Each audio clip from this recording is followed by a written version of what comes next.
வார்த்தை.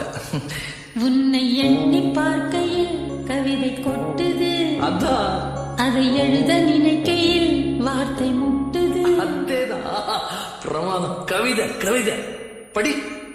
கண்மணி அன்போடு காதலன் நான் எழுதும் கடிதமே,